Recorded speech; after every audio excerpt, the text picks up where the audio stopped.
ድኹም ወዲ ወይ ሰብኣይ ክበሃል ከሎ እቲ ድኻም ናይ ስነ ልቦና ናይ ባህሪን ናይ መንፈስን ድኻም ማለት እዩ።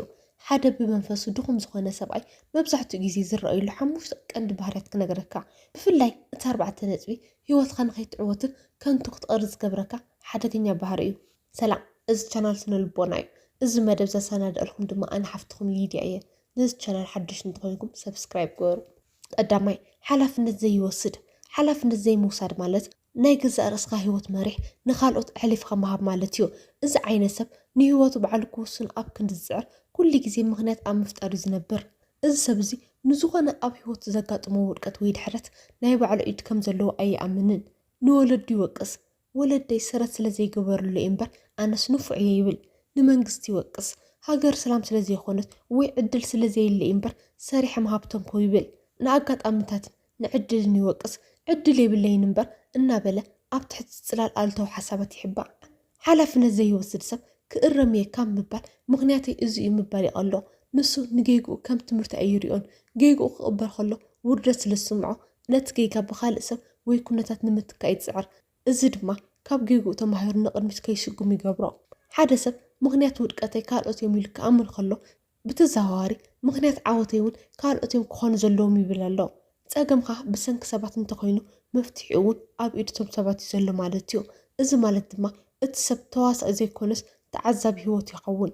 ኣብ ክንዲ በዓሉ ዓወት ዝሰርሕ ሰባት ክቕይሩሉ ወይ ኩነታት ክመሓይሽሉ ይፅበእ። እዚ ባህሪ እዚ ካብ ፍርሒ ዝምንጩ እዩ። ሓላፍነት ምውሳድ ማለት ፈሺለ ኣለኹ እዚ ጌጋ ናተይ እዩ ምባል ዓብይ ትብዓት ይሓትት። ነዚ ትብዓት ዝሰኣነ ሰብ ድማ ነቲ ሕልንኡ ዝወቕሶ ወቐሳ ንምህዳም ኣፃብዑ ናብ ካልኦት የመልክት። ሓላፍነት ዘይምውሳድ ንነብስኻ ኣብ ቤት ማእሰርቲ ግዳይነት ምእታው እዩ። ሓላፍነት ምስ ትወስድ ጥራይ ኢኻ ኣብ ሂወትካ ለውጢ ክተምፅእ ትኽእል ስልጣን ዘለወካ። ንጌጋታትካ ናተይ እዩ ኢኻ ክትቕበል ከለኻ ንዓወታትካ ናተይ ክኸውን ናይ ምባል መሰል ይህልወካ። ካልኣይ፣ ቁጣዕን ዓመፅን ከም መሳርሒ ምጥቃም። ብዙሕ ሰብ ዝጭድድን ዘፈራርሕን ሰብ ሓያል ይመስሉ ይኸውን።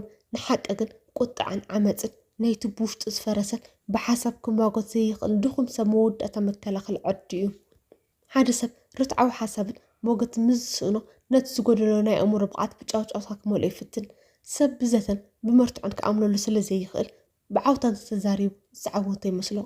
ከምቲ ባዶ ዕትሮ ክተኳሕኳሕ ከለካ ዓብይ ድምፂ ዘስምዕ፣ እቲ ብውሽጡ ባዶ ዝኾነ ሰብ እውን ድምፁ ዓቢ ምባል ነቲ ናይ ሓሳብ ባዶነት ክሓቢ ይፅዕር። እዚ ሰብ እዚ ክብርን ፍርሕን ፈልዩ ኣይፈልጦምን እዩ። ሰባት ብክብሪ ክሰምዕዎ ስለዘይከኣሉ ብፍርሒ ክገዝኦም ይደሊ። ንሰባት ብዓመፅ ወይ ብምፍራሕ ከንበርክ ከሎ ተዓዊቱ ኢሉ ይሓስብ። ሓቂ ግን ሰባት ዝሰምዕዎ ዘለዉ ፈትዮሞ ዘይኮኑስ ካብቲ ዝፈጥሮ ዘሎ ህውከት ንምህዳም ፍጥራይ። ርእሰ ተኣማንነት ዘለዎ ሰብ ንሰባት ንምእማን ዓቕሊ ኣለዎ። እቲ ብውሽጡ ዝተሰበረ ሰብ ግን ቁሩብ ተቃውሞ ክገጥሞ ከሎ ህድኣቱ ይስእንን ናብ ዓመፅ ይቕየርን። ሓቀኛ ሓይሊ ኣብ ድምፅኻ ዘይኮነስ ኣብ ሓሳብካ እዩ ዘሎ። ሓቀኛ ጅግንነት ድማ ንሰባት ምፍራሕ ዘይኮነስ ንርእስኻን ንስምዒትኻን ምቁፅፃር እዩ። ሓደ ሰብ ክጭድርን ከፈራርሕን ክትሪኦ ከለካ ንሓይሊ ዘይኮነስ ንውሽጣዊ ስዕረት ይገልፅ ከም ዘሎ ኣስተውዕል። ዓዊልካ ምዝራብ ንሓቂ ሓቂ ኣይገብራን እዩ። ብዓመፅ ሰብ ብምብርካኽ ድማ ዓወት ኣይኮንን ስዕረት እዩ። ሳልሳይ፣ ቃሉ ዘይምኽባር። ሓደ ሰብ ካብ ዘለዎ ገንዘብ ወይ ስልጣን ንላዕሊ እቲ ዝዓበየ ሃብቱ ቃሉ እዩ። ቃሉ ዘይኽብር ሰብ ግን ውሽጣዊ ስነ ልቦና ትሕዝቶ ዘይብሉ ከምቲ ማይ ዘይብሉ ደበና ድምፂ ጥራይ ኮይኑ ዝሰረፈ ሰብ እዩ። እዚ ሰብ እዚ ንቃላት ከም መሳርሒ መታለሊ ጥራይ እዩ ዝጥቀመሎም። እሺ ንምባል ይቐሎ። ኣብቲ ግዜ እቲ ንሰባት ባህ ንምባል ወይ ካብቲ ዘለዎ ፀቕጢ ንምህዳም እሺ ክገብሮ እየ ይብል። ግዜ ምስ መፀ ግን እቲ ዝኣተወ ቃል ምስ መንነቱ ስለዘይተኣሳሰር ብቐሊሉ ይርስዖ ወይ ይጠልም።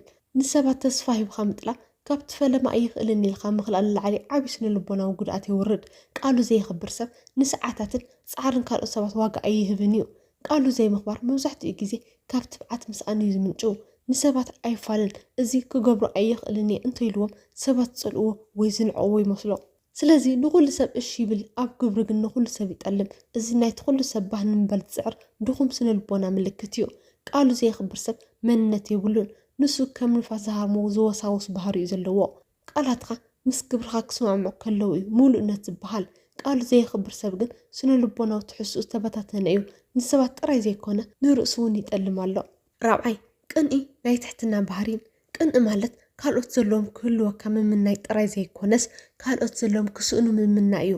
እዚ ባህሪ እዚ ሓደ ሰብ ንርእሱ ካብ ዘለዎ ንዓቐትን ድኽመትን ዝምንጩ እዩ ቅንኢ ዘለዎ ሰብ ዓለም ፀቢብ ከም ዝኾነት ገይሩ እዩ ዝሓስብ ንሱ ሓደ ሰብ ክዕወት ከሎ ንሱ ስለተዓወተ ዕድለይ ተወሲዱ እዩ ወይ ካብ ናተይ ተጎዲሉ እዩ ዝሓስብ ካልኦት ክምጎሱ ከለዉ ንሱ ዝሓሰረ ኮይኑ ይስምዖ እዚ ድማ ናይቲ ኣብ ውሽጡ ዘሎ ናይ ትሕትና ባህሪ ምልክት እዩ ንርእሱ ዋጋ ስለ ዘይህብ ዋጋ ካልኦት ይርብሾ ቅንኢ ዘለዎ ሰብ ናይ ሓቀኛ ሓጎስ ጣዕሚ ኣይፈልጦን እዩ ዓወት ካልኦት ንዕኡ ቅፅዓት እዩ ሰባት ክሕጎሱ ከለዉ ንሱ ይሳቐ ሰባት ክዕወቱ ከለዉ ድማ ንሱ ይሓረር ካብ ሰባት ክትመሃር እንተኮይንካ ንዓወቶም ክተድንቕን ክትቕበልን ኣለካ ቅንኢ ዘለዎ ሰብ ግን ንሰባት ስለ ዝንዕቕ ካብኦም ክመሃር ኣይኽእልን እዚ ድማ ንዓመታት ኣብ ዘለዎ ቦታ ረጊፁ ከም ዝተርፍ ይገብሮ ሓቀኛ ዕቤት ንዓወት ካልኦት ኣድኒቕካ ንባዕልካ ድማ ንምዕባይ ክትፅዕር ከለካ እዩ ዝመፅእ ንሰባት ምድናቕ ትሕትና ዘይኮነስ ዓብዪ ስለ ልቦና እዩ ሓምሻይ ናይ ሰባት ሞገስ ጥራይ ምድላይ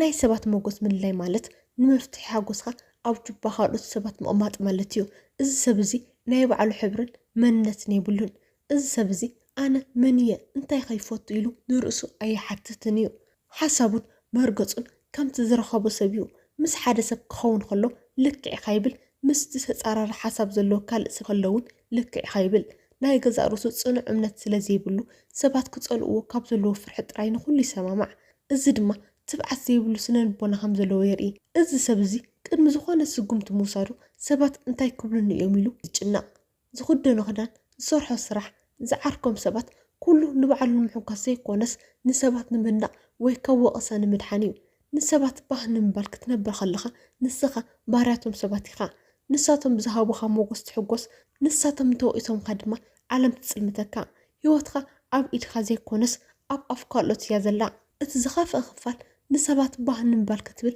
ሕልናኻ ክትሸጥ ከለኻ እዩ ሓደ ነገር ጌጋ ምዃኑ እናፈለጠ እቶም ሰባት ምእንቲ ከይፀልእዎ ፅቡቅ ጌርኩም ይብል ወይ ድማ ምስቲ ዓመፅ ይተሓባበር ቁኑዕ መርገፂ ሒዙ በይኑ ካብ ዝኸውን ጌጋ መርገፂ ሒዙ ምስ ሰባት ክስዕብ ይመርፅ እዚ ድማ ውሽጣዊ ክብሪ ይጥፍእ ንኩሉ ሰብ ክሕጉዝ ዝፅዕር ሰብ ንርእሱ ይጥፍእ ኣሎ ዓለም ንኩሉ ሰብ ክትሕጉዝ ዝፍትን ሰብ ዘይኮነስ ንመንነቱ ዝከላኸልን ፅኑዕ መርገፂ ዘለውን ሰብ እያ ተኸብር ካልኦት ብዛዕባኻ ዝሓስብዎ ነገር ንዓኻ ኣይምልከተካን እዩ ንባዕልካ ምዃን ኣይትፍራሕ ሕልናኻ ኣሚንካ ኣይፋልን ምባል ካብ ሽሕ እሺ ንላዕሊ ሰላም ክብሪ የምፅእ ሓቀኛ ሓርነት ዝጅምር ካብቲ ሰባት እንታይ ይብሉን ዝብል ሰንሰለት ክትወፅእ ከለኻ እዩ ሓደ ሰብ ካብዞም ባህርያት እዚኦም ክህልዎ ይኽእል እዩ ድኻምካ ምፍላጥ ናብ ብርትዐ ምምፃሕ ናይ መጀመርታ ስጉምቲ እዩ ርእሰ ተኣማንነት ምህናፅ ብሓቂ ምንባርን ሓላፍነት ምውሳድን ሓደ ወዲ ናብ ብርቱዕ ስነልቦናዊ ደረጃ ካብ ፅሕዎ ዝኽእሉ ነጥብታት እዮም ንሎሚ ዘዳለኸልኩ መደብ እዚ ይመስል ኣብ ዝቕፅል ቪድዮ ብካልእ ኣገዳሲ ኣርእስቲ ክሳብ ንራኸብ ሰላም ፅንሑ